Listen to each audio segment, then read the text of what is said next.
اور اس کے درمیان دو جو یونٹ بنائے گئے، جس کو حضرت علامہ ایک وینری شاعر تھے، ایک وینری فیلسوف تھے، اور ان کی شخصیت ایک ایسی تھی جو خوشخبریاں دیا کرتی تھی، اور عالم اسلام کو انہوں نے جو کام، جو ہمت اور حوصلہ دیا ہے، وہ اس سے پہلے کوئی ایسا قومی شاعر ہمیں میسر نہیں آتا، بلکہ میں کچھ اور زبانوں کی شاعری بھی جانتا ہوں، خود انگلش پوئٹری میں نہیں ہے، فرینچ پوئٹری میں نہیں ہے، عربک پوئٹری بہت جاندار ہے، مگر اس میں بھی یہ پہلو نہیں ہے۔ خود حضرت علامہ نے جب یہ کہا تھا، طرح نومی افغنت اندر ضمیر کائنات، نالہا کا سینہ اہل نیاز آیت بروں، کہ میں یہاں پر جس ریاست کے قیام کی بات کر رہا ہوں وہ اس سے پہلے 1400 سال میں پہلے نہیں وجود میں آئی، یہ ایک کلمے کی بنیاد پر آ رہی ہے، یہ ایک فکر کی بنیاد پر آ رہی ہے، اور یہی سبب ہے کہ یہ فکر کبھی ختم نہیں ہوتی۔ اس کا حالیہ اندازہ آپ اس سے لگائیے کہ مسلم لیگ جو تھی وہ بنگال کے مسلمانوں نے بنائی تھی، بیچ میں 71 کا حادثہ ہوا ہے جس کے بارے میں ہمارے بہت سے شاعر، نازک مزاج، حساس لوگ بیچارے خبر سن کر ہی شہید فوت ہو گئے تھے، اور کچھ جو زندہ رہے وہ اس قسم کے شعر کہتے رہے، جیسے میرے استاد محترم پروفیسر مرزا منور صاحب کا ایک بڑا پیارا شعر ہے زخم جگر نقشہ بنگال منور، کچھ لے تو چلے داور محشر کے لیے ہم۔ مگر یہ دیکھیے کہ جہاں اندرا گاندھی یہ کہہ رہی تھی کہ میں نے دو قومی نظریے کو خلیج بنگال میں ڈبو دیا، وہاں دیکھیے کہ آج کیا ہو رہا ہے۔ انہوں نے ہم سے بھی زیادہ علامہ اقبال کو اون کیا، انہوں نے ہم سے بھی زیادہ حضرت قائد اعظم کو اون کیا، اور انہوں نے کہا پاکستان یہ ہے، یہ حصہ جو تھا یہاں پہ یونینسٹ تھے۔ اور قائد اعظم، اگر حضرت علامہ کی شخصیت کو ہم دیکھیں تو 1930 خطبہ الہ آباد سے لے کر قرارداد پاکستان تک پوری امت مسلمہ ہندیہ کی قیادت اور رہنمائی جو تھی وہ حضرت علامہ اقبال نے فرمائی ہے۔ اس میں دیکھیے کہ حضرت علامہ کا یہ ایک فکر تھی، یہ تھی جب وہ دوسری گول میز کانفرنس پہ بھی گئے ہیں کہ ایک پہلے مسئلہ جو ہے کمیونل پرابلم، جسے آپ فرقہ دارانہ بھی کہہ لیجئے یا قومیتی مسائل کہہ لیجئے، یہ حل ہونا چاہیے، جس کی بنیاد پر آپ نے دیکھا کہ کمیونل ایوارڈ آیا، اور اس سے پہلے جو دلت تھے، انٹچیبلز تھے، انہوں نے بھی علامہ اقبال قائد اعظم مسلم لیگ سے ریکویسٹ کی کہ ہم we are not Hindus, we are born in Hindu culture and we need a separate identity as Muslims have. اور یہ انہوں نے قائد علامہ اقبال کی کوشش اور قائد اعظم کی کوششوں سے انہیں بھی سیپریٹ الیکٹوریٹ ملا، کیونکہ تحفظات ہندو انہیں بھی دینے کو تیار نہیں تھا، جبکہ یہ دلت اور انٹچیبل جو ہیں یہ تقریباً سب کچھ ملا کے ہندو آبادی کا تقریباً 80% بنتے ہیں، اور اگر یہ دیکھا جائے تو ہندو باقاعدہ مائنورٹی میں ہیں، اور اس وقت یہ پرابلم بھی آیا تھا جب کمیونل ایوارڈ میں سیپریٹ الیکٹوریٹ دلت کو ملا تو ڈاکٹر بی آر امبیڈکر جو تھے ان کے پیچھے پڑ گئے کہ جی یہ واپس کریں، یہ واپس کریں، یہ واپس کریں، اگر یہ چلے گئے تو ہم تو مائنورٹی میں، اب کانگریس کی چودراہٹ ختم ہو جاتی ہے۔ یہ علامہ اقبال کی قیادت کا وہ پہلو ہے جو بہت کم لوگوں کو پتہ ہے۔ پھر دوسرا یہ دیکھیے کہ اس کے بعد یہ علامہ اقبال نے متواتر متصل تواتر کے ساتھ حضرت قائد اعظم کو خطوط لکھے۔ 32 میں راؤنڈ ٹیبل کانفرنسز کے بعد حضرت قائد اعظم نے کچھ عرصہ لندن میں رہنے کا فیصلہ کر لیا تھا، کیونکہ ان کی مسز جو تھیں مریم جناح جو تھیں وہ فوت ہو گئی تھیں، اور ان سے بہت عشق کی حد تک محبت تھی۔ دوسرا یہ ہے کہ وہ اداس تھے۔ پھر یہ ہے کہ مولانا محمد علی جوہر بھی پہلی راؤنڈ ٹیبل کانفرنس کے بعد فوت ہو گئے تھے، وہ بھی نہیں تھے۔ تو یہ سارا بات علامہ اقبال رحمۃ اللہ علیہ نے پورا کیا۔ پھر یہی نہیں، قائد اعظم کو جہاں پاکستان آنے کی دعوت دی، بار بار بلایا کہ آپ ہی ہیں جو مسلمانوں کی قیادت کر سکتے ہیں، اور اس خطے میں مسلمانوں کا منظم ہونا ہی آزادی اور حفاظت کا ضامن ہے۔ اچھا، اقبال نے جو ہے قائد اعظم کو منتخب کیا، اور انہوں نے یہ خط میں بھی لکھا، اور بار بار وہ خط لکھ کر قائد اعظم کی رہنمائی بھی کرتے رہے، انہیں قائل کرتے رہے کہ وہ وطن واپس آئیں اور آ کر مسلمانوں کی قیادت سنبھالیں۔ تو اس پر ذرا روشنی بھی ڈالیے گا۔ ہاں، میں اس ضمن میں یعنی جو آپ نے بات کہی ہے یہ 100% درست ہے، اور ایک آزاد اسلامی ریاست کا تصور جو تھا وہ حضرت علامہ کے لیے ایک ایسا بین بشارت تھی کہ وہ کہتے تھے کہ یہ مقدر ہے اس خطے کا، یہ ہو کے رہے گا۔ اور پھر یہیں تک نہیں کہا حضرت علامہ نے، تو یہاں تک کہا کہ میں دیکھ رہا ہوں دیکھ رہا ہوں کہ اس خطے کے مسلمان قرون اولیٰ کے مسلمانوں کی یاد تازہ کریں گے۔ اور پھر یہ ہے کہ حضرت علامہ نے 1907 میں جو فیصلہ کیا تھا میں ظلمت شب میں لے کے نکلوں گا اپنے درماندہ کارواں کو، شرر فشاں ہوگی آہ میری، نفس میرا شعلہ بار ہوگا۔ یہ 7 مارچ 1907 کی ہے، مارچ 1907 کی بانگ درا میں نظم ہے، جس میں انہوں نے 3 باتیں کہی تھی۔ ایک تو کہا تھا decline of the west, revival of the Muslims and the individual responsibility which Quaid Allama Iqbal ہے اڈاپٹیڈ، اینڈ وہ جو رسپانسبلٹی تھی وہ چلتی رہی۔ اور 1927 میں جب حضرت علامہ پنجاب پروونشل گورنمنٹ اسمبلی کے ممبر بنے ہیں، اس وقت کی خدمات بے بہا ہیں۔ اور اسی وقت حضرت علامہ کی جو کتاب ہے زبور عجم، وہ 1927 میں چھپی تھی، اور اس میں حضرت علامہ نے جو بات کہی تھی وہ خضر وقت کا لفظ استعمال کیا تھا۔ مگر یہ دیکھیے کہ اس وقت خضر وقت کوئی واضح نہیں تھا، مسلم لیگ 2 حصوں میں بٹی ہوئی تھی، ایک آل انڈیا نیشنل مسلم کانفرنس بن گئی تھی، ایک آل انڈیا مسلم لیگ تھی۔ اور قائد اعظم علیہ الرحمہ نے جب 14 پوائنٹس دیے تھے تو نہرو رپورٹ میں اور ان لوگوں نے کہا کہ آپ کے ریپریزنٹ کس کو کر رہے ہیں، آپ کے پیچھے تو کوئی بھی نہیں ہے، اور یہ ایک بڑا ڈیمورلائزنگ پوائنٹ تھا۔ مگر یہ ہے کہ قائد اعظم بھی ہمت والے تھے اور حضرت علامہ اس سے بھی زیادہ ہمت والے تھے، کیونکہ حضرت علامہ کے بارے میں قائد اعظم کا جملہ ہے کہ he was my friend, saint and guide. یہ 3 جملے جو ہیں یہ سب کچھ بتا دیتے ہیں کہ Quaid Azam and Allama Iqbal both them were one.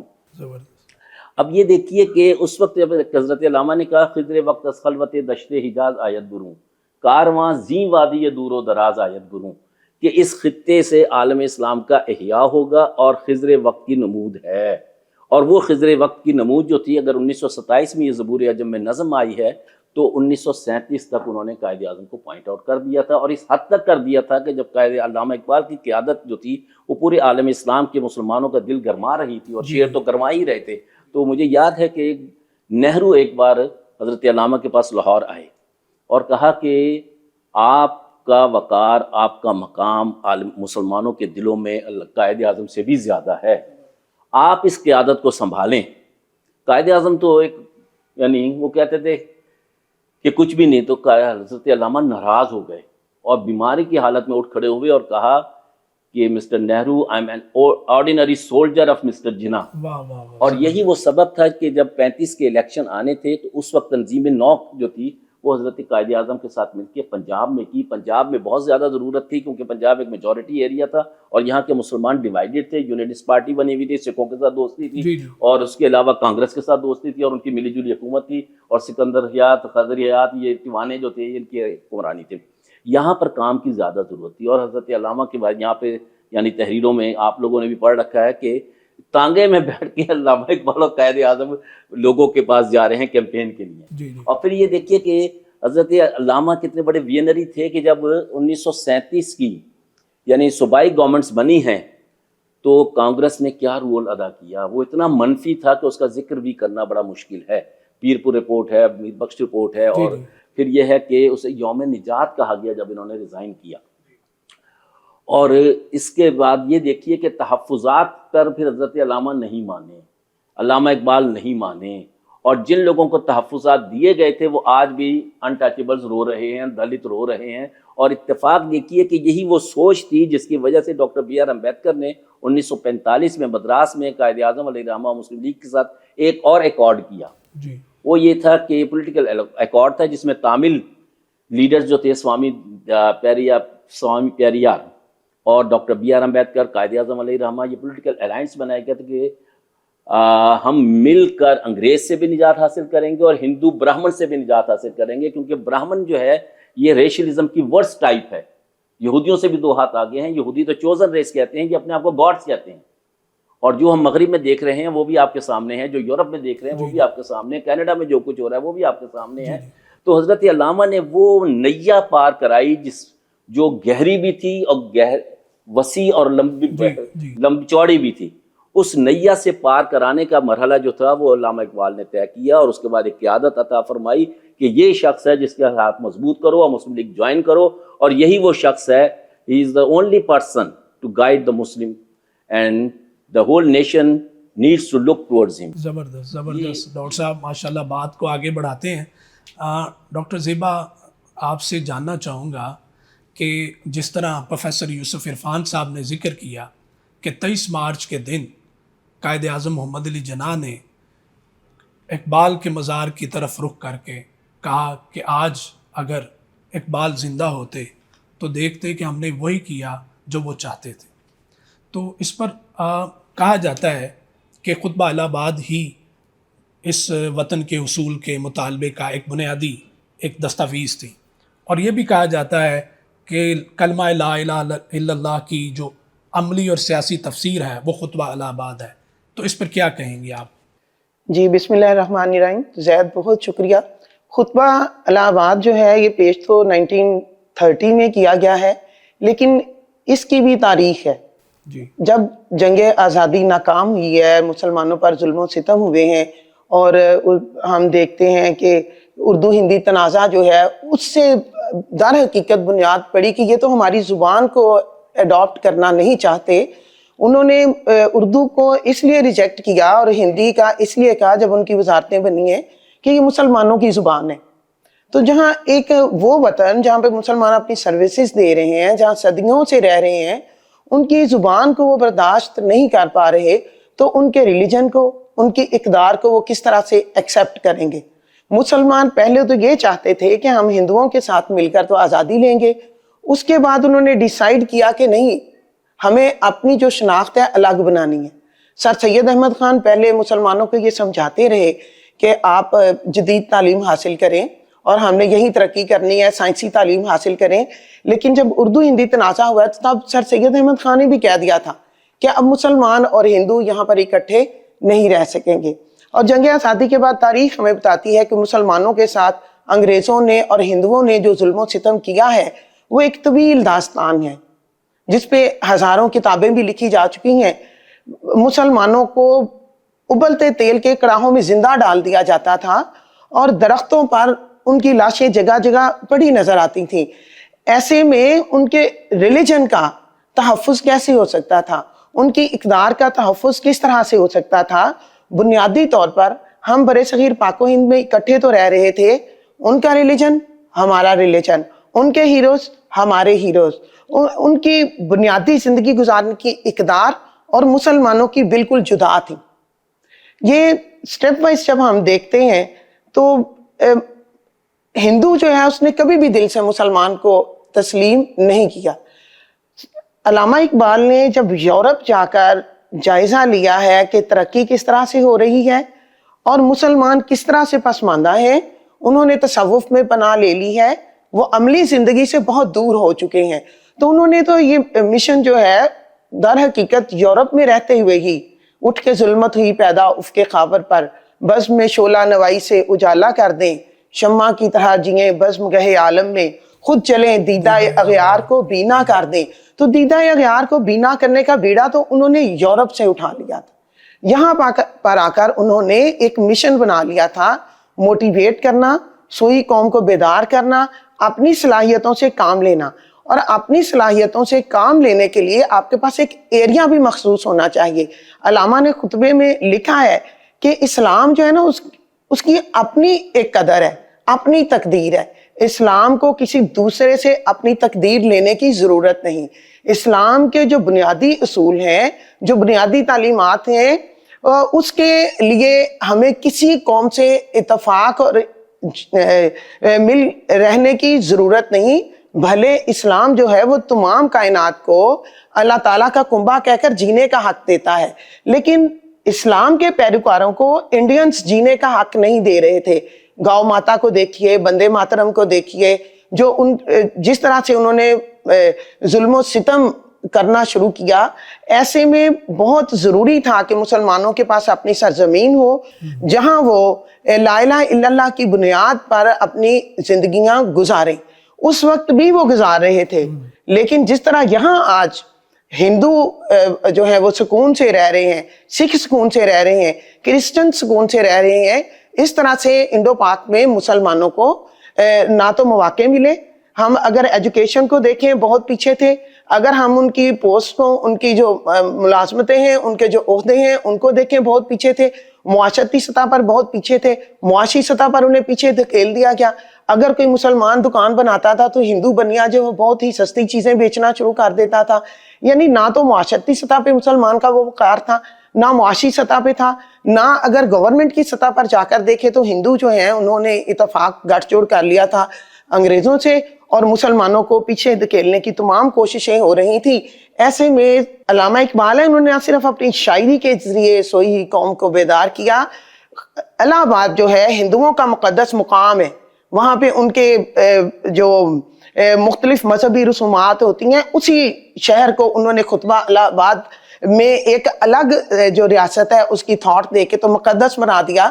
وہ مقام ہمارے لیے بھی اس لیے مقدس بن گیا کہ علامہ نے وہاں جو تھاٹ دی، جو خواہش انہوں نے دی تھی، قائد اعظم محمد علی جناح نے اس کو عملی صورت دی.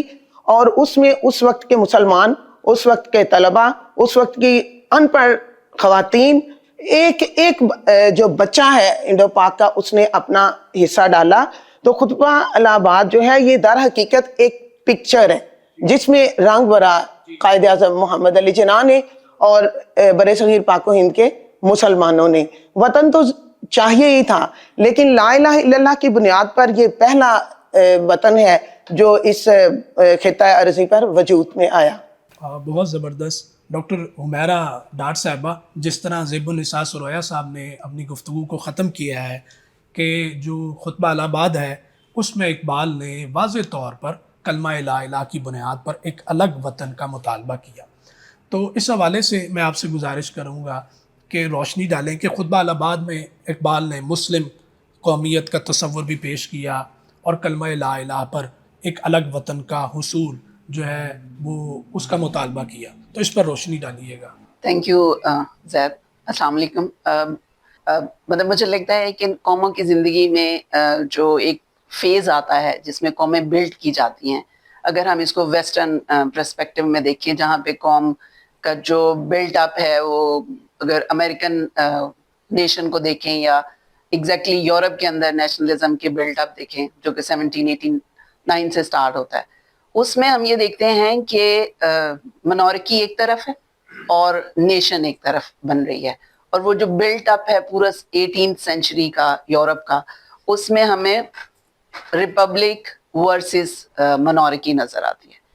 اب جب ہم انڈیا کے نیشنلزم کی طرف آتے ہیں تو یہاں پر نیشنلزم کا کانسیپٹ وہیں سے آیا. بینگ کلونیلزم، ہمارے جو آئیڈیاز تھے، جو فلسفی تھی، وہ ٹیکنیکلی ہم نے بورو کی ہے ویسٹ سے. تو ہمارے وہ لوگ جنہوں نے جو یہاں سے لا پڑھنے گئے، جب وہاں پر انہوں نے نیشنلزم کے وہ آئیڈیاز اور وہ تاریخ دیکھی، اس کے بعد یہاں پر nationalism on the western basis پہ ڈیولپ کرنا کمپیریٹیولی انہیں اس لیے آسان لگا، پرٹیکولرلی جب ہم انڈین نیشنل کانگریس کی ڈیمانڈز دیکھتے ہیں اور اس کی 1885 میں ایون جو اس کی ڈیمانڈز ہیں وہ ون نیشن کی بنیاد پہ ہیں. اب جو ویسٹ کا نیشنلزم کا کانسیپٹ ہے اس میں 4 بیسک چیزیں آتی تھی: common culture, territory, sovereignty, common history, language. اب یہ ساری چیزیں آپ دیکھیں تو انڈین پرسپیکٹو میں ہمیں وہ چیز نظر نہیں آتی ہے جو کہ ویسٹ کے پاس ہے. مطلب French, English, they are nation because وہ انگلش بول رہے ہیں، ان کے پاس کامن ایک ہیریٹیج ہے، کلچر ہے، ویلیو ہے، with the same religion، mild سے ڈفرنس کے ساتھ. بٹ جو انڈین نیشنلزم کا بلڈ جب ویسٹرن بنیادوں پہ کیا گیا تو پتہ چلا کہ یہاں پہ تو وہ پاسبل ہی نہیں ہے. اس کا ہمیں بیسک مطلب آپ دیکھیں جیسے انڈین نیشنل کانگریس بنتی ہے تو سر سید امیجیٹلی سامنے آ کر مسلمانوں کو اس چیز پہ مجبور کرتے ہیں اور یہ ایڈوائز کرتے ہیں کہ جی آپ پولیٹیکلی اس اویئر نہیں ہیں کہ آپ اس کا حصہ بن سکیں. تو اگر ہم وہاں سے مسلم نیشنلزم کی بنیاد شروع کریں تو اس کے بعد درمیان میں جو ڈفرینٹ فیز آتے ہیں اس میں جب علامہ اقبال آتے ہیں، مطلب ہمارے پاس کامن کلچر بھی تھا، اردو ہندی تنازع کی وجہ سے ایک لینگویج بھی ہم نے اون کر لی انڈیا میں رہتے ہوئے، کیونکہ ہمارے پاس آپشن نہیں تھی. وائل ہندو اس کو ریجیکٹ کر رہے ہیں تو آپ نے اس علاقے کے ساتھ جو لنکیجز ڈیولپ کرنے ہیں اس میں لینگویج تو آپ کو آپٹ کرنی ہے، اس میں ہم نے اردو کو آپٹ کیا. اس کے بعد آگے چلیں تو لینگویج ہو گئی، کامن کلچر ہمارے پاس ہے. اس کلچر کو اگر ہم یہاں کی تاریخ کے ساتھ لنک کریں تو وہ آگے جا کر انڈیا سے مل جائے گا. سو ہم نے اس کو مڈل ایسٹ کے ساتھ اور اسلام کی جو سٹارٹ ہے اس کے ساتھ لنک کیا. سو یہ آٹومیٹیکلی جو نیشنلزم ہے وہ ریلیجس بنیادوں پہ لنک ہوتا چلا گیا، خاص طور پہ جب ہم خلافت موومنٹ تک آتے ہیں. مطلب ہم نے ایک دوسرے ایریے کی جو پرابلم تھی اس کو اون کر کے موومنٹ چلائی، جس نے یہاں پر اویئرنیس کا ایک نیا ٹرینڈ جو تھا، وہ جس کو جگانے والی بات ہم کہہ رہے ہیں، اس میں یہ احساس دلایا ان یہاں کے لوگوں کو کہ جو صرف آپ کانفرنسز کر کے اور ڈیمانڈز کر کے اپنے حال نہیں لے سکتے، you have to do something practically. تو خلافت موومنٹ ٹیکنیکلی ہمارے لیے ایک پریکٹیکل سٹیپ تھا، جس نے بتایا کہ اگر آگے جا کر آپ کو کچھ حاصل کرنا ہے تو آپ کو پریکٹیکلی ہیلپ کرنا پڑے گا. آگے خطبہ الہ آباد میں آپ اگر علامہ اقبال کی ساری وہ اسپیچ دیکھیں تو آپ کو نظر آئے گا کہ وہ کلچرل ویلیو کی بات کرتے ہیں، وہ لینگویج کی بھی بات کر رہے ہیں، وہ ساری نیشنلزم کی جو ویسٹرن ڈیمانڈز ہیں وہ ساری تو ساری پوری ہو رہی ہیں. لیکن کیا نہیں ہے؟ مسلم نیشن کے پاس کیا نہیں تھا؟ ٹیریٹری نہیں تھی، سوورینٹی جہاں پر وہ ایکٹ کر سکے. تو جو خطبہ الہ آباد ہے وہ ہمیں وہ جو نیشنلزم کی مین مسنگ ہے وہ پرووائڈ کرتا ہے. اور یہ جو پروویژن ہے، یہ جو آئیڈیا ہے جو اقبال ہمیں دے رہے ہیں، وہ آگے 10 سال جو لگے ہمیں اس کو ڈیمانڈ کی شکل بنانے میں، تو وہ قوموں کی تاریخ میں یہ سارے جو وقت ہیں وہ آتے ہیں. اور یہ دونوں جو سٹیپس ہیں 1930 اینڈ 1940، ٹیکنیکلی یہ آئیڈیا سے ڈیمانڈ تک سفر ہے. زبردست. اور یہ جو ڈیمانڈ ہے اس کو آگے آپ دیکھیں ایگزیکیوٹ کرنے میں 7 سال ہی لگے.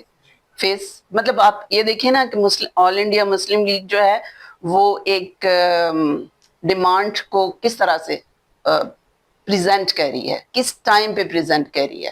یہ ایک وہ دور ہے جب کہ جو کلونیل ماسٹرز ہیں ان کا اپنا بہت برا وقت چل رہا ہے.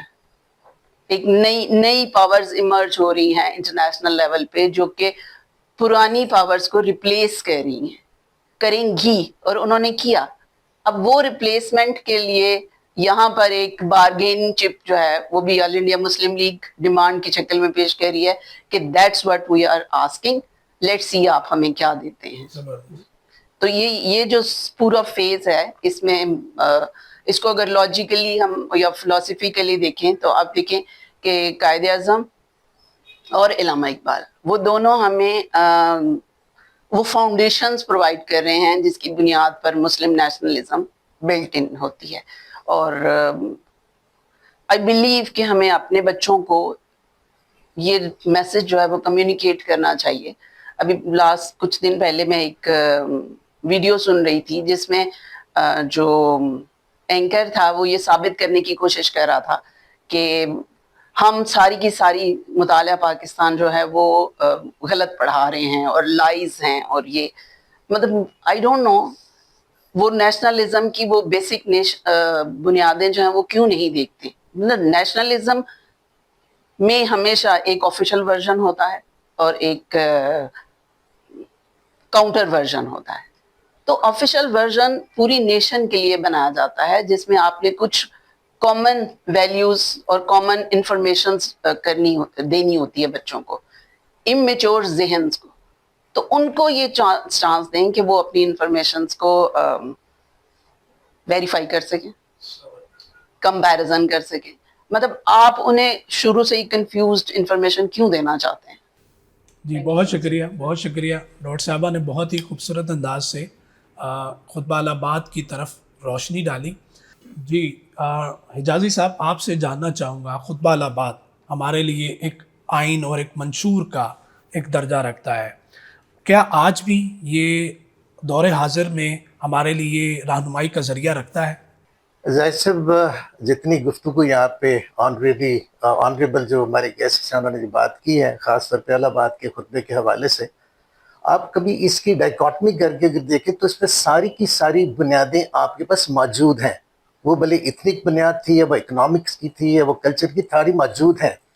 دیکھنا یہ کہ جب مارچ وجود میں پاکستان آ گیا تو اس کے اندر ہمارا اللہ تعالیٰ کی ذات اقدس کے ساتھ کانٹریکٹ کیا ہوا تھا، معاہدہ کیا ہوا تھا. معاہدے کی ایک ہی شک تھی، بڑا یونیک میں یہ سمجھتا ہوں یہ ایگریمنٹ ہے میرے نزدیک، کہ جس کی ایک ہی کلاس تھی. کلاس یہ تھی کہ لا الہ الا اللہ. تو جب بنیاد آپ رکھ دیتے ہیں کسی ملک کی لا الہ الا اللہ کے اوپر، تو اس کے پیچھے آپ کا ہے کیا؟ خدا اور خدا کا نظام جو کہ تھرو رسول کریم صلی اللہ علیہ وسلم آپ کو دے دیا گیا. جیسے وہ بڑا خوبصورت علامہ اقبال کا شعر ہے نا کہ کی محمد سے وفا تو نے تو ہم تیرے ہیں, یہ جہاں چیز ہے کیا لوح و قلم تیرے ہیں. کبھی آپ اس کے انالیسس کر کے دیکھیں کہ پورے کا پورا آپ کو روڈ میپ تو یہاں پہ مل گیا. تو کیا اس روڈ میپ کے مطابق کیا پاکستان کے جو لوگ ہیں, میں اس کو نیشن کا کہہ لو چلیں, پاکستانی نیشن, کیا اس روڈ میپ کے اوپر وہ آگے فارورڈ ہو رہی ہے, وہ آپ پہ مارچ کر رہی ہے کہ نہیں کر رہی ہے؟ دیکھنا تو یہ ہے. میرے نزدیک جو مین کلاز ہے نا, اس کے اوپر ابھی تک پورے طریقے سے عمل نہیں ہوا. لا الہ, کیونکہ جب آپ اگر آج اپنے حاضر میں عہد حاضر میں اگر آپ دیکھتے ہیں تو بہت سارے عملی لا جو ہے نا وہ کریٹ کر کے رکھے ہوئے ہیں. پیسے کی پاور اپنی جگہ پہ ہے, آپ کے جو پولیٹیکل پاورز وہ اپنی جگہ پہ ہیں, آپ کے اور بے شمار پاورز ہیں جن کے پیچھے ہم لگے ہوئے ہیں. تو لا کو ہم نے ایک سائڈ پہ رکھا ہوا ہے. تو کیا جب آپ لا الہ الا اللہ کی بنیاد کے اوپر اگر آپ خود ہی وائلیشن کرتے چلے جائیں گے, تو میں کبھی کبھی یہ سوچتا ہوں کہ یہ ایگریمنٹ تو آپ کا اللہ تعالیٰ کی ذات سے, کیونکہ وجود کی تو بنیاد ہی یہی تھی. اس کے علاوہ تو نہ سوشلزم تھا, نہ کوئی اور دنیا کی کیپٹلزم تھا, کوئی ازم نہیں تھا. ازم صرف خدا کا تھا کہ اللہ کا نظام یہاں پہ ہوگا.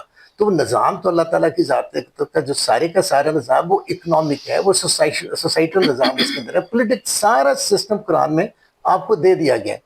تو کیا ہم اس جو کلاس کے اوپر عمل کر رہے ہیں؟ اگر وہ عمل نہیں کر رہے ہیں تو میرے نزدیک ایک قسم کی وارننگ سگنل ہے نیشن کے لیے کہ بھائی آپ نے اللہ تعالیٰ سے وعدہ کیا ہوا ہے, آپ نے اللہ تعالیٰ سے ایگریمنٹ سائن کیا ہوا ہے کہ بھائی اس کی بنیاد کے اوپر اللہ تعالیٰ سے ہم نے یہ زمین مانگی, یہ پورا سسٹم اس سے مانگا, اور آج ہم اس کے اوپر کیا چل رہے ہیں, اس کو دیکھنے کی بہت سخت ضرورت ہے. میں شاید اتنا کریٹیکلی اس کو اینالائز نہ کر سکوں, کیونکہ پھر ذرا ہوتا ہی ہے کہ شاید اس میں ایک نیگیٹیوٹی بھی ڈیولپ ہو جاتی ہے, مایوسی بھی ڈیولپ ہو جاتی ہے. لیکن میرے خیال ہے کہ انٹروسپیکشن کی بڑی سخت ضرورت یہ ہے کہ کیا ہم اس کے اوپر پورا عمل کر رہے ہیں. آج کوئی بھی سسٹم دیکھ لیں, پاکستان کا اکنامک سسٹم دیکھ لیں, سوشل سسٹم دیکھ لیں, لیگل سسٹم دیکھ لیں, آپ فنانشل سسٹمز کو دیکھ لیں, کیا اس سے آگے ہم لے کے چلیں؟ کیا اس کے اندر دین اسلام موجود ہے؟ کیا علامہ اقبال کی وہ جو شعر کی میں نے بات کی ہے کہ محمد سے وفات ہونے, یہ بذات خود ایک بہت بڑا روڈ میپ آپ کے پاس موجود ہے, صرف اسی کے اوپر آپ عمل کر لیں. تو وہاں پہ جب آپ وفا کی بات کرتے ہیں کہ آپ علامہ اقبال کے ساتھ اگر ان کے ساتھ اگر آپ وفا کرتے ہیں تو پوری کی پوری زندگی تو وہیں پر ڈیفائن ہو جاتی ہے, ریفائن ہو جاتی ہے. تو میرے نزدیک آج جس چیز کی زیادہ ضرورت ہے, آپ کی بیک گراؤنڈ جتنی بھی ہے وہ ہو چکی, آج وجود اس کا ہے, اس کو ریفائن کرنے کی ضرورت ہے, اس کو اسٹرینگتھن کرنے کی ضرورت ہے, اس کو الائن کرنا ہے لا الہ الا اللہ کے ساتھ. اس کے لیے میرے نزدیک جو پاکستان کے میجر انسٹیٹیوشن ہے, خاص طور پہ جو ایجوکیشنل انسٹیٹیوشن ہے, ان میں پولیٹیکل سسٹم کو بھی شامل کروں گا, انسٹیٹیوشن کو بھی شامل کروں گا, کہ کیا ان کو ہمیں اویئرنیس کریٹ کرنی چاہیے خدا کے لیے ہم اس والے ایگریمنٹ کے اوپر ہیں جو ہم نے اللہ تعالیٰ سے کیا ہوا ہے, اس سے پہلے کہ گاڈ فوربڈ, اس سے پہلے کہ اللہ تعالیٰ اسی ایگریمنٹ کی اس کلاس کے اوپر اپنا حق وہ جو ہے اس کو انفورس کرے. اس چیز سے بچنے کے لیے میرا خیال میں آج وقت ہمارا ہے کہ ہم اپنے آپ کو ری ڈائریکٹ کریں, اب انٹرسپیکشن پہ چلے جائیں, اس کو ریویو کریں کہ کہاں کہاں خامیاں ہیں تاکہ ہم اس کو اسٹریم لائن کریں. تو میرے نزدیک تو اس وقت بڑا ہائی ٹائم ہے, اس 76 ایئرس کے بعد, کہ ابھی بھی ہم اپنے آپ کو ریویو کریں, کیونکہ عام طور پہ یہ کہتے ہیں 30-35 سال کے بعد ایک جنریشن نہیں آ جاتی ہے. تو ہمارے نزدیک تو 2 جنریشن نکل گئی ہیں نا. تو آنے والے وقت کے لیے اس جنریشن کی آپ تیاری کریں اکارڈنگ ٹو لا الہ کے مطابق. زبردست زبردست. پروفیسر یوسف عرفان صاحب, جس طرح کہ حجازی صاحب نے ذکر کیا کہ کلمہ لا الہ اس وطن کے حصول کی بنیاد میں شامل ہے, تو وہ کیا چیزیں ہیں جو آج کے عصر حاضر میں خطبہ الہباد کی روشنی میں اور قرارداد پاکستان کی روشنی میں ہمیں عمل پیرا ہونے کی ضرورت ہے؟ میں یہ سمجھتا ہوں کہ قیام پاکستان جو ہے یہ مسلمانوں کو ایک اسلامی ریاست ملی ہے, اسلامی نظام جسے آپ کہہ لیجیے, یا پولیٹیکل سٹیٹ ہے, پولیٹیکل ول ابھی پریویل نہیں کرتی. وہ اس وجہ سے نہیں کرتی کہ ہم یہاں پر پہنچ کر تھوڑے سے غافل ہو گئے. وہ ایک شعر ہے کسی کا, ہم وہ تھے جن کو خندہ گل نے جگا دیا, ہم وہ ہیں جو خروش سلاسل میں سو گئے, وہ رہ گئے غبار رہ کارواں کے ساتھ, ہم بڑھ کے سایہ در منزل پہ سو گئے. حضرت علامہ کے نزدیک ہندوستان کے وہ مسلمان جو وہاں رہ گئے ہیں وہ بھی امت مسلمہ کا حصہ ہیں, اور حضرت علامہ نے بار بار یہ کہا تھا کہ تمام مسلمانوں کا متحدہ محاذ ہی مسلمانوں کو محفوظ رکھ سکتا ہے۔ اب جہاں تک اس چیز کو دیکھیے کہ جب پاکستان بن گیا اس کے بعد جو وہ عناصر جو اس کے خلاف تھے، خود برٹش گورنمنٹ جو ہے، مسٹر ایٹلی کیا اپنی میموائرز میں لکھا ہے کہ ہم پاکستان بنانا نہیں چاہتے تھے، مگر قائد اعظم نے اور مسلم لیگ نے تمام مسلمانوں کو اس طرح متحد اور منظم کر دیا تھا اور مؤثر کر دیا تھا کہ وہ پاگل پن کی حد تک پاکستان کو چاہتے تھے۔ اور اگر ہم اس سے پرے ہٹتے تو شاید خانہ جنگی ہوتی، اور خانہ جنگی میں دو خطرات تھے کہ مسلمان فوج میں ان کی بہت بڑی تعداد تھی، مسلمان لڑنا جانتے ہیں، اور عین ممکن ہے کہ اس صورت میں جب سول وار ہو تو برٹش جو تھوڑے بہت افسر رہ گئے ہیں وہ بھی مارے جائیں اور مسلمان پورے ہندوستان پر قبضہ کر لیں، اسی انداز میں جو لڑ کر حاصل کیا جاتا ہے۔ دوسری صورت یہ تھی کہ رشیا جو ہے وہ نیچے آ جائے گا۔ اب یہاں دیکھیے کہ دونوں چیزیں جو ہیں ہمارے سامنے ہیں۔ رشیا نیچے آیا تو اس کو کس نے روکا؟ اس پاکستان نے روکا۔ اور جہاں تک پاکستان کی نظریاتی بنیاد کا تعلق ہے کہ اس میں غیر نظریاتی عناصر بھی آئے، کیا ہندوستان نے پاکستان کو جنگوں میں شکست سازشیں کے ذریعے نہیں کوشش کی؟ کیا 1901 کشمیر کی جنگ میں پاکستان نے یہ علاقے حاصل نہیں کیے جو آزاد کشمیر کہلاتے ہیں؟ جی کیا معاشی طور پر اپنا شہید ملت لیاقت علی خان نے یعنی پاکستان کا روپیہ انڈین روپے سے کرنسی سے آگے نہیں لے کے گئے تھے؟ کیا معیشت کو بحال نہیں کیا تھا؟ معیشت تو زیرو سے لے کر آئے تھے، انڈیا کو تو بنی بنائی ملی تھی، انڈسٹری بھی نہیں تھی ہمارے پاس۔ کیا جنرل ایوب خان نے پاکستان کو ایشین ٹائیگر نہیں بنایا؟ انڈسٹریلائزیشن نہیں کی؟ ہم دنیا میں ڈونرز تھے اس وقت۔ جی یہ نہیں ہے کہ پاکستان نے حاصل نہیں کیا۔ پھر یہاں پر ضیاء الحق کا دور آتا ہے جس میں نظریاتی آبیاری بہت زیادہ کی گئی، اور اس فوج جو برٹش آرمی کی یعنی حصہ تھی، اور آج بھی یعنی ٹیپو سلطان سے تلوار چھیننے کی، تلوار حاصل کرنے کا سیریمنی جو لندن میں منائی جاتی ہے، اور یہ فوج اپنی ریجیمنٹ کے ساتھ جاتی ہے کہ یہ ہماری ریجیمنٹ کی کمپنی کی کامیابی ہے۔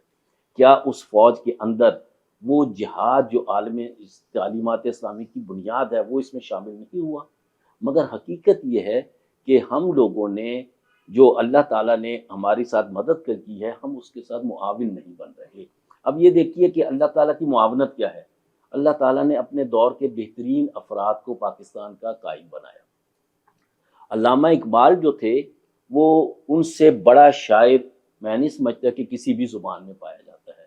خود والپٹ جو ہے اس کی والپٹ کے اپنے جملے ہیں کہ قائد علامہ اقبال دنیا کے وہ شخص ہیں جنہوں نے ایک یعنی قوم، سوئی ہوئی قوم کو جگایا، اس کے بعد ایک قیادت بھی عطا کی، اور اس کے بعد ایک اسلامک اسٹیٹ دی جو کسی شاعر کا نصیب نہیں، شیکسپیئر کا بھی نہیں ہے۔ جی حضرت قائد اعظم نے تو یہاں تک فرمایا تھا کہ اگر مجھے کلام اقبال اور ریاست دی جائے تو میں کلام اقبال کو چنوں گا، کلام اقبال سے کئی پاکستان بن سکتے ہیں۔ واہ واہ۔ اب پھر یہ دیکھیے کہ اس پاکستان میں ہماری تاریخ بڑی تکلیف دہ ہے، مگر کیا ہندوستان کے مسلمانوں کے پاس کوئی متحدہ قیادت ہے؟ کیا ہندوستان کے مسلمانوں کے پاس کوئی آرمی ہے؟ کیا ہندوستان کے مسلمانوں کے پاس ایئر فورس ہے؟ کیا ہندوستان کے مسلمانوں کے نیول فورس ہے؟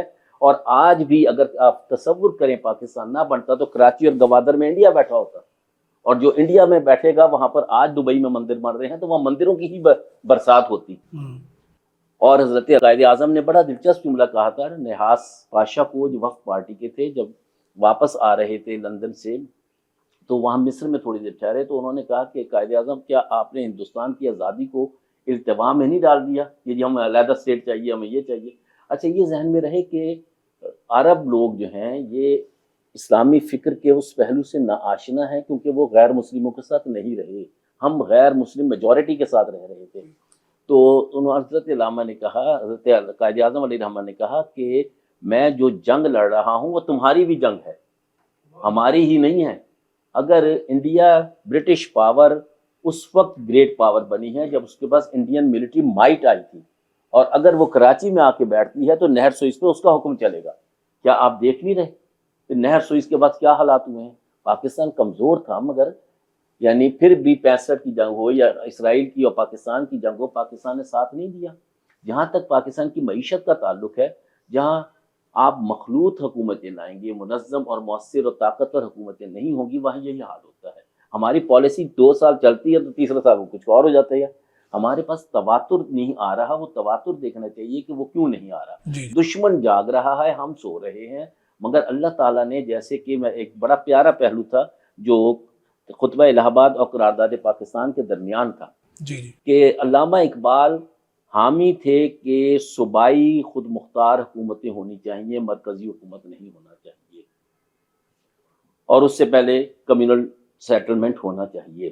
اب دیکھیے کہ 1935 کا ایکٹ آیا ہے.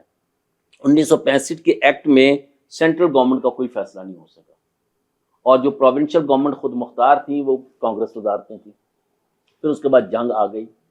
پھر جب 1946 میں الیکشن ہوئے ہیں تو اس وقت تک مسلم لیگ اتنی طاقتور بن چکی تھی کہ پورے ہندوستان میں, متحدہ ہندوستان میں نیشنلزم, انڈین نیشنلسٹ ہونے کے باوجود, انٹرنیشنلزم ہونے کے باوجود مسلم لیگ نے سینٹرل جیتے, سیٹیں لی ساری, پروونشل سیٹیں لی. فقط فرنٹیئر میں جو آج بھی ایک پرابلم کا باعث بن رہا ہے, وہاں سیٹیں کم تھیں. وہاں پر بھی ایک دھوکہ چل رہا تھا کہ ٹاٹا برلا اور کانگریس سب سے زیادہ پیسہ جو تھی وہ فرنٹیئر میں استعمال کرتی تھی, یہ کہہ کے دھرم شالاؤں اور ہندو مت کے احیاء کے لیے.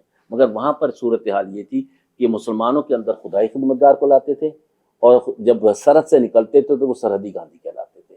یہ اس قسم کے جو لوگ ہیں ہمارے معاشرے میں آج بھی موجود ہیں, ہم نے ان کا تدارک نہیں کیا. جی اور یکسو ہونا, حضرت علامہ ہی کا شعر ہے, یک شب و توحید را مشہود کن غائب بشرا از عمل موجود کم. ہمیں قومی سطح پر یکسو ہونے کی ضرورت جی. ہے. یکسوئی آئے گی تو معیشت بھی بہتر ہوگی, معاشرت بھی بہتر ہوگی, سیاست بھی بہتر ہوگی, اور ریاست بھی مضبوط ہوگی. جی. معاشرہ اگر یکسو ہوگا تو ریاست بھی یکسو ہوگی. جی. معاشرہ اگر مضبوط ہوگا تو ریاست بھی مضبوط ہوگی. جی. اور یہ ہے کہ پاکستان, پنجاب دنیا کا بہترین علاقہ ہے. یہاں مالی تنگی آ ہی نہیں سکتی, یہاں قحط آ ہی نہیں سکتا. یہاں پر فقط نظام جو ہے, پولیٹیکل ول نہیں پریویل کر رہے اسلامک. اور میں یہاں تک محسوس کرتا ہوں اگر اسلامک پولیٹیکل ول پاکستان میں پریویل کر جائے تو آج ہندوستان کی بہت بڑی تعداد جو دلت کہلاتی ہے, سکھ کہلاتی ہے, پتہ نہیں کیا کیا کہلاتے ہیں, جی جی ان کی بڑی اکثریت مسلمان ہو جائے گی. واہ واہ, زبردست زبردست. ڈاکٹر زیب النساء سریا صاحب, جس طرح کہ ڈاکٹر عرفان یوسف صاحب نے کہا کہ اقبال جو ہیں وہ یکجہتی, یکسوئی کی طرف لے کر جاتے ہیں, توجہ دیتے ہیں, تو اقبال کے بہت سارے اشعار بھی کہ ایک ہو مسلم حرم کی پاسبانی کے لیے, تو اس پر آپ کیا کہیں گے؟ ایک ہو مسلم حرم کی پاسبانی کے لیے, یہ تو ہماری وہ تھاٹ ہے جو قرآن بلڈ کرتا ہے. ٹھیک ہے کہ اگر کوئی, علامہ نے کہا کہ بدن کے ایک حصے میں تکلیف ہو حدیث کی بنیاد پر, تو مبتلا درد کوئی عضو ہو تو روتی ہے آنکھ, کس قدر ہم درد سارے جسم کی ہوتی ہے آنکھ. تو یہ حدیث کی بنیاد پر ہے کہ جب ایک باڈی کا پارٹ جو ہے تکلیف میں ہوتا ہے تو سارا بدن اس کی تکلیف محسوس کرتا ہے. اصل وجہ یہ ہے کہ برے صغیر پاک و ہند میں لارڈ میکالے نے جو ایجوکیشنل سسٹم دیا, اس کی بنیاد پر ہمیں روزی روٹی کی تلاش میں ڈال دیا گیا. اپنا اپنا پیٹ اور اپنی اپنی روٹی کا کنسیپٹ آج اتنا سویئر ہو چکا ہے کہ ہمیں نہیں معلوم کہ ہمارے ساتھ والے گھر میں کوئی بھوکا سویا ہے, کوئی تکلیف میں ہے, یا کسی کو کھانے کو ملا ہے, یا کوئی بیمار ہے.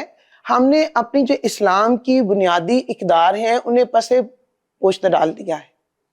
علامہ نے خطبہ الہ آباد میں کہا ہے کہ مادہ جو ہے وہ روح کی ہی ایک شکل ہے, تو ہم نے مادے میں اور روح میں فرق کر لیا ہے.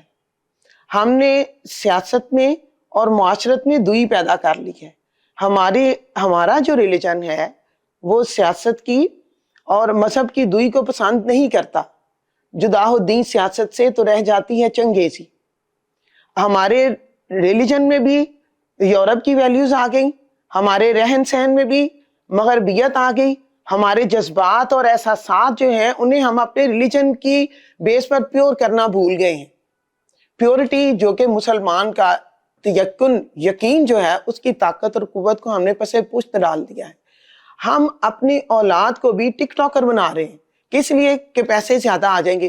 ہماری ویلیوز قرآن تو واللہ خیر الرازقین کہہ کر تو عمل اور یقین اور لا الہ الا اللہ کی بنیاد پر چلنے کی تلقین کرتا ہے. یا ایھا الذین آمنوا اطیعوا اللہ واطیعوا الرسول کا جو لیسن ہے وہ ہم نے فراموش کر دیا ہے.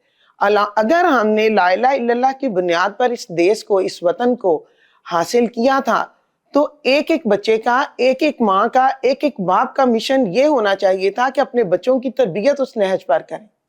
اس وقت ہمیں اشد ضرورت ہے کہ جوانوں کو میری آہ سحر دے، پھر ان شاہی بچوں کو بالوں پر دے. خدایا میری آرزو یہی ہے، میرا نور بصیرت عام کر دے.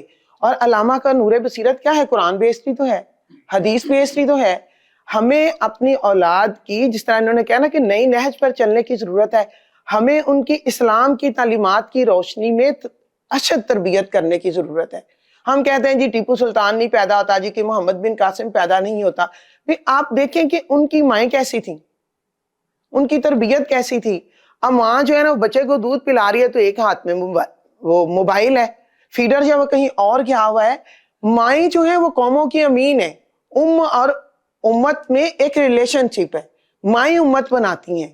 اس دور میں ماؤں کو اپنی ذمہ داری محسوس کرنے کی اشد ضرورت ہے، اور ہمیں ان تعلیمات کو جو اللہ تعالیٰ نے قرآن کی صورت میں سالڈ شکل میں ہمیں دے دی ہیں، جس کا ذکر علامہ نے خطبے میں بھی کیا ہے کہ جو یہ کلیسائی نظام ہے وہ تو تباہ و برباد ہو گیا. تو ہم نے کلیسائی نظام کی بنیاد پر نہیں چلنا. ہمارا اپنا اسلام، وہ کہتے ہیں کہ اتنی تعلیم کے بعد، اتنے مطالعے کے بعد میں اس نتیجے پر پہنچا ہوں کہ اسلام جو ہے اس کی اقدار اتنی اسٹرانگ ہے، ہمیں کسی سے کچھ اور لینے کی ضرورت نہیں ہے. اب دیکھیں انڈینس جس کو مرضی خدا بنا لیتے ہیں، ہمارا تو اللہ ہی ایک ہے، جی ہمارا نظام ایک ہے. ہم مسلمان کہیں بھی رہتا ہو اس کا لائف گزارنے کا سسٹم ایک ہے، بنیادی تعلیمات ایک ہیں. ہندو اگر یورپ میں جاتا ہے وہ اپنا کوئی اور گاڈ، کبھی وہ ان کا خدا چوہا ہوتا ہے، کبھی ان کا خدا ہاتھی ہوتا ہے، کبھی ان کا خدا جو ہے وہ گائے ماتا کو خدا بنا کے بیٹھ جاتے ہیں. اگر کوئی ہیروئن پسند آ جاتی، خاتون پسند آ گئی، اس کو خدا گاڈیس بنا لیا. ہمارا تو لا الہ الا اللہ. ہم کہیں بھی ہوں، ہم اس اپنے خدا کی بنائی تعلیمات کو ادھر ادھر جب کریں گے، ان میں تبدیلی لائیں گے، انصاف کی دھجیاں اڑائیں گے، سیاست کے سسٹم کو اپنے فائدوں کے لیے استعمال کریں گے، تعلیم جو ہے اس کو ہم ایک کاروبار بنا لیں گے، تو ہم کس طرح کہیں گے کہ ہم پاکستان کو سٹرونگ کر سکتے ہیں؟ زید صاحب، آج ایک ایک فرد کو، مولوی کو، ملا کو، سیاستدان کو، استاد کو، طبیب کو، تاجر کو، ایک ایک فرد کو اپنی ذمہ داری جو ہے وہ نبھانے کی اشد ضرورت ہے. جب بھی ہم پاکستان کو ایک مضبوط پاکستان دیکھ سکتے ہیں، میں سیاستدانوں پر ڈال دوں گی، ایک مریض ہے وہ طبیب پر ڈال دے گا، ایک شاگرد ہے وہ فیل ہونے کی جو وجہ ہے وہ اپنے استاد کو ٹھہرا دے گا. ہم نے یہ وتیرہ بنا لیا ہے دوسرے کو مورد الزام ٹھہرانا. ہمیں جیسا کہ اقبال نے کہا، خودی کو کر بلند اتنا کہ ہر تقدیر سے پہلے، ہمیں اپنی خودی کو بلند کرنے کی ضرورت ہے. اور وہ اسی وقت بلند ہوگی جب خودی جو ہے نا ملت سے رابطہ استوار کریں گے، ہم دوسروں کے لیے سیکریفائی کرنا سیکھیں گے. ہمارا مذہب ہمیں قربانی دینا سکھاتا ہے. آپ دیکھیں ہماری تاریخ قربانی سے شروع ہوتی ہے، ہمارا سال قربانی سے شروع ہوتا ہے، قربانی پر ہی ختم ہوتا ہے. اپنے جذبات کی، احساسات کی قربانی دیجئے، دوسروں کو جینے دیجئے، دوسروں کو جینے کا حق دیجئے. اگر آپ اپنا حق مانگتے ہیں تو اپنا فرض بھی پہچانیے. آج ملت کو حقوق و فرائض کو پہچاننے اور ان پر عمل کرنے کی اشد ضرورت. زبردست. جی ڈاکٹر حمیرہ ڈار صاحبہ، خطبہ الآباد اور 23 مارچ اور پھر حصول وطن، یہ ایک سوچ سے اور خواب سے ایک حقیقت کا سفر ہے، تو اس حوالے سے روشنی ڈالیے گا. دیکھیں، حقیقت تو ہمارے سامنے آ گئی زید صاحب. اب اس حقیقت کو ہم نے ڈریم بنانا ہے یا اگلی حقیقت بنانا ہے، یہ جن کو دی گئی ہے حقیقت ان کے سر پہ جی ہے. اور مجھے ایسا لگتا ہے، مطلب جو اپیرنٹلی ہمارے سامنے سچویشنز ہیں، وہ مجھے ایسا لگتا ہے کہ ہم اسلام کے روشن ترین دور سے ڈارکسٹ دور کی طرف جا رہے ہیں. مطلب اگر وہ دور جس کو ڈارک ایجز یورپینز کہتے ہیں اپنی، وہ ہماری آج کی، مطلب آپ اسمارٹ فونز کو چھوڑ دیں، اپنی اس کو چھوڑ دیں کہ جو آپ کے پاس کیا نیوکلیئر پاور ہے، یا آپ اپنی سوچ کو اگر دیکھیں اس وقت کرنٹلی جو ہمارے جن چیزوں پہ ہم عمل کر رہے ہیں، یا جو خیالات ہمارے ایگزسٹ کرتے ہیں، وہ کسی بھی لحاظ سے اسلام کی ماڈرن اپروچ کو ہمارے سامنے پریزنٹ نہیں کرتے. ہم دوسروں کی بات برداشت نہیں کرتے, ہم دوسروں کو ٹالریٹ نہیں کرتے, ہم اسپیس نہیں دیتے کسی کو. اور یہ وہ ساری چیزیں ہیں جو اسلام کے شروع کے آج سے 1500 سال پہلے جو ہے, جو اسلام نے دوسرے انسانوں کو رائٹس دیے, آج ہم وہ سارے کے سارے رائٹس جو ہیں ماڈرن ہونے کے نام پر واپس لے رہے ہیں. اور یہ ہمارے ڈاؤن فال کا, اگر آپ اس کو ہارش ورڈ کنسیڈر نہ کریں, تو وہ ہم سب سے بڑی ریزن ہے. تو ٹیکنیکلی ہمیں اپنی ایجوکیشن سسٹم کو, پالیٹکس کو, اکانومی کو, ہر چیز کو ری ویمپ کرنے کی ضرورت ہے. اور وہ ری ویمپ ہم اسی طرح سے کہہ سکتے ہیں جیسے حجاج صاحب نے کہا کہ ہمارے پاس تو ہم نے ایک سوشل کانٹریکٹ کیا اللہ تعالیٰ کے ساتھ. تو اگر ہم اسی پہ واپس جائیں گے تو ہم کہہ سکتے ہیں, دیکھیں کمپیریزن بہت آسان ہوتا ہے. آج ہمیں یورپ, امریکہ بہت ماڈرنائز اور ایڈوانس اور اس میں لگتے ہیں. کیوں لگتے ہیں؟ کیا ہم نے کبھی یہ سوچا ہے کہ انہوں نے ان ساری چیزوں پر عمل کیا ہے جس پہ عمل کرنے کا ہمیں حکم دیا گیا تھا؟ چاہے وہ وقت کی پابندی ہو, چاہے وہ بچوں کو راتوں کو باہر نہ لے کے جانے کی پابندی ہو. کہا گیا ہے نا کہ مغرب کے بعد بچوں کو باہر نہ نکالے. مطلب میرا 5 ایئرز کا یورپ کا سٹے ہے, اور وہاں پر ہم رات میں لیٹ نائٹ بھی باہر گئے ہیں, یا 7 بجے سے لے کے 12-1 بجے تک بھی باہر گئے ہیں. میں نے کبھی بھی وہاں بچوں کو لوگوں کے ساتھ نہیں دیکھا. سڑکیں اگر بھری بھی ہوئی ہیں اس میں بچے کبھی نظر نہیں آئے. وہاں پہ جو لوگ بینکوں میں کام کر رہے ہیں وہ اپنا کام کر رہے ہیں. آئی اسٹل ریمبر کہ پیرس کے ایک پلیٹ فارم پر میں نے ایک شخص کو بغیر کسی چوکیدار کے کام کرتے دیکھا ہے, اور وہ 5 سے 6 گھنٹے کا میرا وہاں سٹے تھا, اور اس تمام عرصے میں وہ شخص کنٹینیوسلی کام کر رہا تھا. میکڈونلڈس تھا یا وہاں پہ صفائی ہی کر رہا تھا, وہ کلینر تھا وہاں پہ, لیکن بغیر اس کے اوپر کوئی چوکیدار نہیں تھا, کوئی مینیجر نہیں تھا جو یہ دیکھ رہا تھا کہ وہ کام کر رہا ہے کہ نہیں. اس تمام ٹائم پہ اس نے وہ سارا کام ایمانداری سے کیا. کیا ہم ان چیزوں کو دیکھتے ہیں اپنے معاشرے میں؟